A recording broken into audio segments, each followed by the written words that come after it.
Hey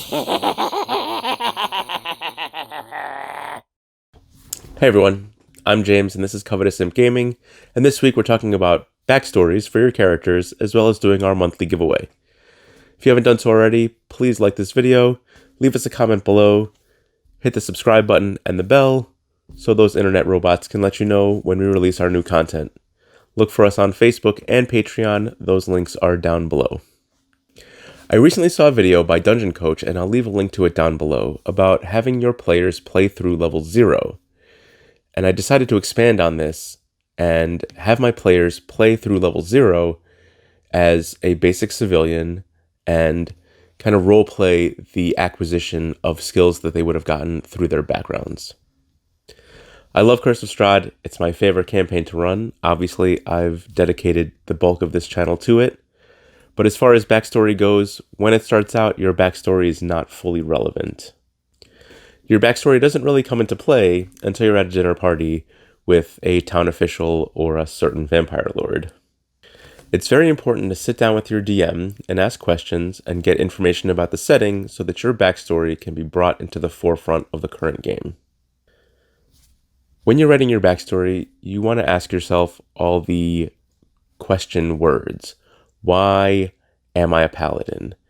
Where did I get my training? Who trained me? Who set me on this path? What was the catalyst that made me answer the call to adventure? And how do I go about doing the job that I've chosen?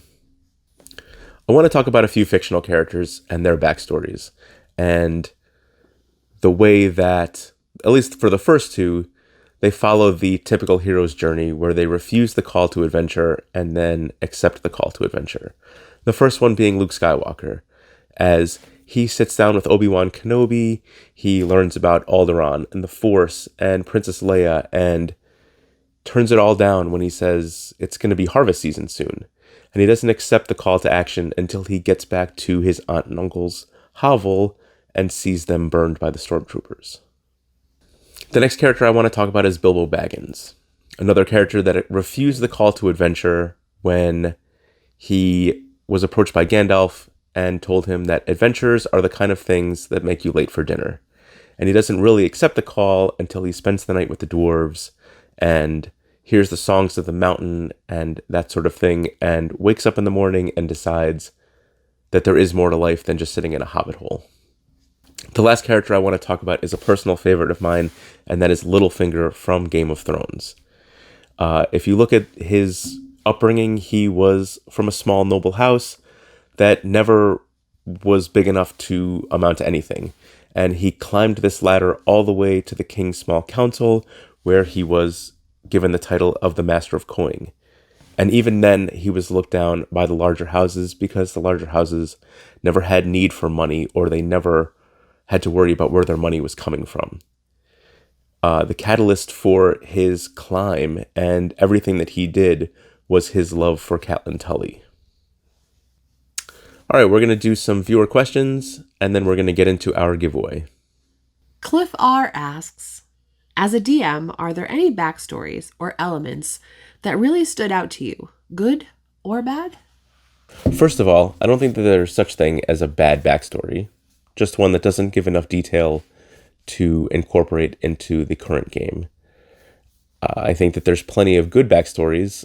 For example, Phelan was a warlock, and he played a merchant and used his high charisma to finagle and for advantage in every dealing with other merchants that he was involved in. Jess D. wants to know, how important are the characters' backstories to a campaign? How much do you take them into account? Characters' backstories are as important as you make them. The more detail you provide, the more the DM can pull from it and put to use in the campaign as it unfolds. They're also great for showing your character's personal growth throughout the campaign. Evan L. asks, as a DM, do you prefer players who make long and descriptive backstories or backstories that are short and sweet?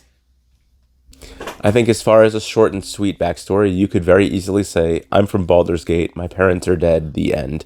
And that's a backstory that is a backstory. And it would work but there's not really not much to get your character involved. A more detailed backstory might be, I'm from Baldur's Gate. My parents died when my house burned down. I ran from the house, and as I ran from the house, the fire spoke to me, and I ran through the night until I got to a campsite, and the people around the campfire invited me to spend the night at the campfire. And as I dozed off to sleep that night, the campfire spoke to me. And when I woke in the morning, everyone around the campfire was dead. And this fire becomes your patron, and you become a warlock. And having that become your story is far more detailed, still not long, but really covers all those aspects of the story. Now, saying I was an orphan and I ate porridge every day for 13 years is probably a little too much detail, unless, of course, your DM is going to throw like a porridge elemental at you. Aaron R. wants to know, and is asking, what everyone's thinking but no one has the courage to ask, which is, why are everyone's parents dead? So I don't think everyone's parents have to be dead. Certainly in the example I just gave to Evan, yes, their parents were dead in all three examples. However, having your parents be dead does prevent you from having that Luke, I'm your father moment when the big bad guy extends the hand to you and says, join me and we'll crush the rest of your party and sway you and pull you away from the party. But, feel free to have parents that are alive and well that you can go visit in the town of whatever.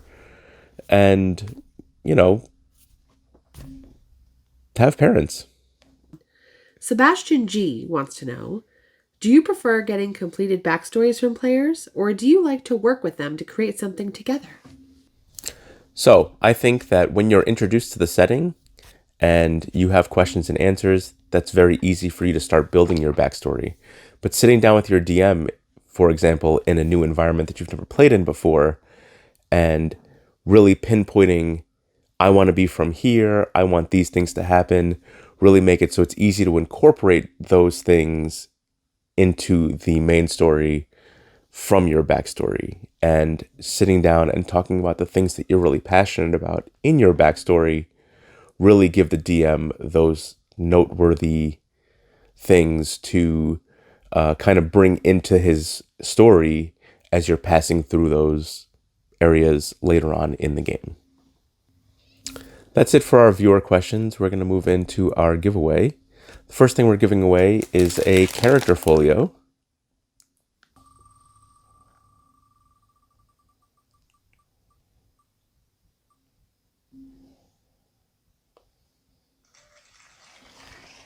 Congratulations, Aaron.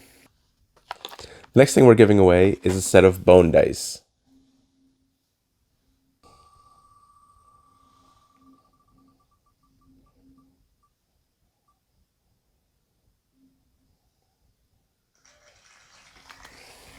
Congratulations, Evan. The next thing we're going to be giving away is a set of Xanathar's spell cards.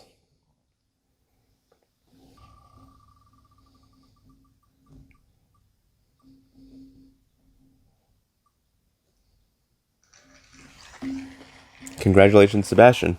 The next thing we're giving away is our favorite oversized character sheet, the Tome of Delving.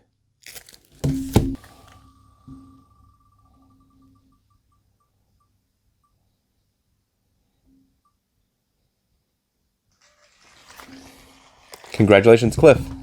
That's going to wrap up our giveaway. Look for us next week when we're back in Barovia covering Solenka Pass. Thanks for watching. We appreciate all the support. Tell a friend, and we'll see you in Barovia.